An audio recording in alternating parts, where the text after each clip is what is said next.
আজ আমরা কথা বলবো এমন একটা বই নিয়ে যা 1821 সালে রীতিমতো ঝড় তুলে দিয়েছিল। টমাস ডি কুইন্সির লেখা এই আত্মজীবনী এক আফিম আসক্তের মনের ভেতরের সফরের গল্প। এমন এক সফর যেখানে স্বর্গ আর নরক যেন মিলেমিশে একাকার হয়ে গিয়েছিল। শুরুতেই ডি কুইন্সির নিজের একটা কথা শোনা যাক। তিনি বলছিলেন, অপরাধবোধ আর দুর্দশা জনসমক্ষে আসতে চায় না, বরং একাকিত্ব খোঁজে। ভাবুন তো, ১৯ শতকের সেই সময়ে নিজের ব্যক্তিগত দুর্বলতার কথা সবার সামনে বলাটা কতটা নিন্দার ব্যাপার ছিল। এই একটা কথাই কিন্তু সেই সময়ের পুরো সামাজিক নিয়মটাকে আমাদের সামনে তুলে ধরে, আর ঠিক এই নিয়মটাই তিনি ভাঙতে চলেছিলেন। তো প্রশ্নটা হলো, কেন একজন নামকরা ইংরেজ পণ্ডিত সমাজের সব নিয়ম ভেঙে নিজের আফিমের নেশার কথা সারা দুনিয়ার সামনে স্বীকার করলেন? এই কেনর উত্তরটাই কিন্তু আমাদের আজকের আলোচনার মূল কেন্দ্রবিন্দু। আসলে তিনি যা করেছিলেন সেটা এক কথায় ছিল একটা বিপ্লব। ভাবা যায়, এমন একটা সময়ে যখন নিজের দুর্বলতা লুকিয়ে রাখাই ছিল সমাজের দস্তুর, তখন ডি কুইন্সি কী করলেন? তিনি সবার সামনে এসে নিজের গল্পটা বললেন, আর এর মাধ্যমে সেই পুরনো প্রথাকে একেবারে ভেঙে দিলেন। তবে হ্যাঁ, তিনি কিন্তু কোনো সহানুভূতি কুড়ানোর জন্য এই কাজটা করেননি, একদমই না। তিনি বরং চেয়েছিলেন তার মতো যারা আফিমে আসক্ত তাদের জন্য একটা দরকারি আর শিক্ষামূলক দলিল রেখে যেতে, মানে তার নিজের অভিজ্ঞতাটা যেন অন্যদের জন্য একটা সতর্ক বার্তা, একটা গাইড হয়ে ওঠে। আর এই কাজের জন্য তাকে কিন্তু বিশাল এক ব্যক্তিগত মূল্য দিতে হয়েছিল। কিন্তু প্রশ্ন হল, তার এই আসক্তির শুরুটা হলো কিভাবে? কেন তিনি এই পথে এলেন? এর উত্তরটা পেতে হলে আমাদের গল্পের আরও একটু গভীরে যেতে হবে, ফিরে তাকাতে হবে তার কষ্টের দিনগুলোর দিকে। ডি কুইন্সি কিন্তু নিজেই এই প্রশ্নটা করেছিলেন, যে একজন যুক্তিবাদী মানুষ কিভাবে নিজেকে এমন একটা কষ্টের জালে জড়িয়ে ফেলতে পারে। আর এই প্রশ্নটাকে ধরেই আমরা দেখব তার যৌবনের গল্পটা, খুঁজে বের করার চেষ্টা করব তার যন্ত্রণার আসল উৎসটা কোথায় ছিল। আসলে তার জীবনের শুরু থেকেই যেন যন্ত্রণা পিছু ছাড়েনি। ভাবুন, মাত্র ৭ বছর বয়সে বাবাকে হারালেন, ১৭ বছর বয়সে স্কুল থেকে পালালেন, কারণ তার শিক্ষকরা তার মেধার সঙ্গে পাল্লা দিতে পারছিলেন না।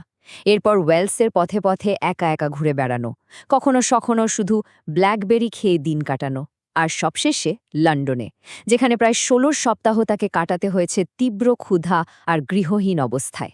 এই সব ঘটনাগুলোই কিন্তু তাকে একটু একটু করে একটা ভয়ঙ্কর শারীরিক আর মানসিক কষ্টের দিকে ঠেলে দিচ্ছিল। লন্ডনের ওই ভয়ঙ্কর দিনগুলোতে কিন্তু তিনি একেবারে একা ছিলেন না। অ্যান নামের এক তরুণী, যে নিজেও ছিল গৃহহীন, তার মধ্যে তিনি একজন বন্ধুকে খুঁজে পেয়েছিলেন। ডি কুইন্সি তাকে বলতেন তার দুর্দশার অংশীদার।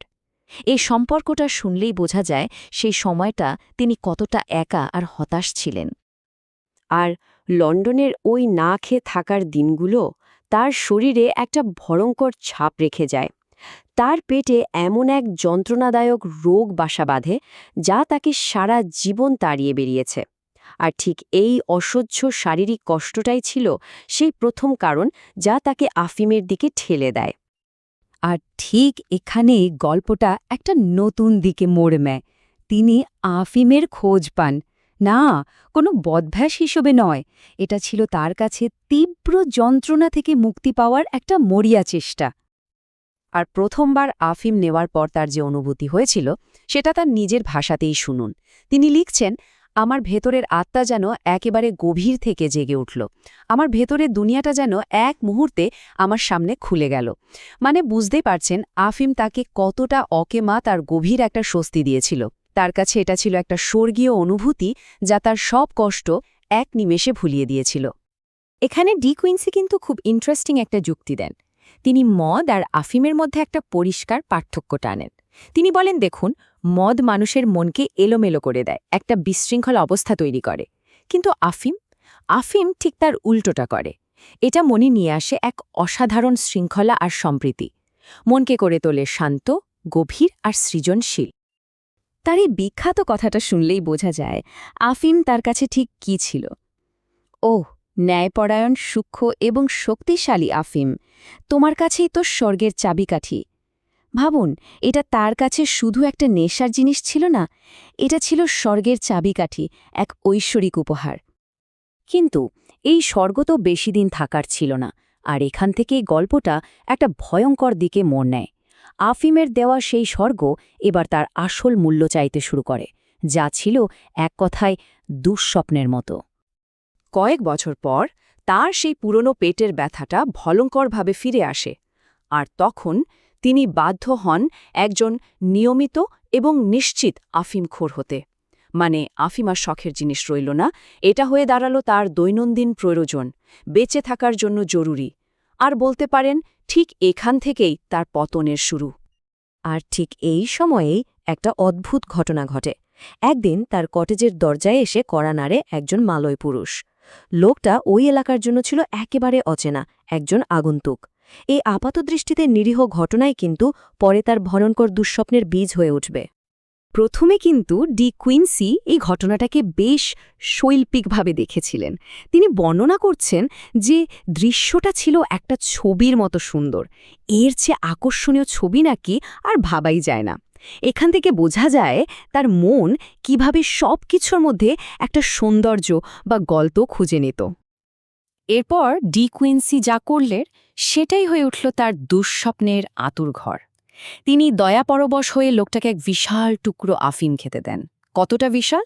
তার নিজের ভাষায় ৩ জন সৈন্য আর তাদের ঘোড়াদের মারার জন্য যথেষ্ট। এরপরে তার মনে শুরু হয় তীব্র উদ্বেগ। লোকটার কি হলো? সে কি বেঁচে আছে? এই চিন্তাটা তার অবচেতন মনে একটা অন্ধকার বীজ পুঁতে দেয়। আর এর ফল হল ভয়ঙ্কর।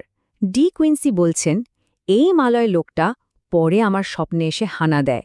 আর একা নয়, সাথে নিয়ে আসে আরও অনেককে, যারা ছিল আরও ভয়ঙ্কর আর আমার উপর উন্মত্তের মতো ঝাঁপিয়ে পড়ত। ভাবুন, একটা বাস্তব স্মৃতি আফিমের প্রভাবে কিভাবে একটা আতঙ্কজনক, বারবার ফিরে আসা দুঃস্বপ্নে পরিণত হল। এটা আসলে তার নিজের মনের উপর নিয়ন্ত্রণ হারানোরই একটা প্রতীক ছিল। তো সবকিছুর শেষে প্রশ্নটা দাঁড়ায়, আজ ২০০ বছর পরেও কেন এই বইটা এত গুরুত্বপূর্ণ? কেন আমরা এখনও এটা নিয়ে কথা বলছি? কারণ এই বইটা আসলে অনেক দিক থেকেই ছিল যুগান্তকারী। এটাই ছিল আসক্তিকে ভেতর থেকে দেখানো প্রথম আধুনিক আত্মজীবনী। এই বইতেই প্রথমবার অবচেতন মন আর স্বপ্নের অদ্ভুত জগৎটাকে তুলে ধরা হয়। এডগার অ্যালান পো থেকে শুরু করে শার্ল বোদোলেয়ারের মতো বড় বড় লেখকরা এর থেকে অনুপ্রেরণা নিয়েছেন। সোজা কথায় এই বইটা আমাদের মনস্তাত্ত্বিক জগৎ নিয়ে লেখার ধারণাই চিরদিনের জন্য পাল্টে দিয়েছে। এটা শুধু একজনের গল্প ছিল না, ছিল আমাদের মনের এক অজানা দিকের প্রথম ম্যাপ। ডি কুইন্সির এই পুরো যাত্রা শেষে আমাদের জন্য একটাই বড় প্রশ্ন রেখে যায়, যা হয়তো আমাদের সবাইকে ভাবাবে। একটা মন যা একবার নতুন কোনো জগতের স্বাদ পেয়েছে, তা কি আর কখনো সত্যিই আগের অবস্থায় ফিরে আসতে পারে?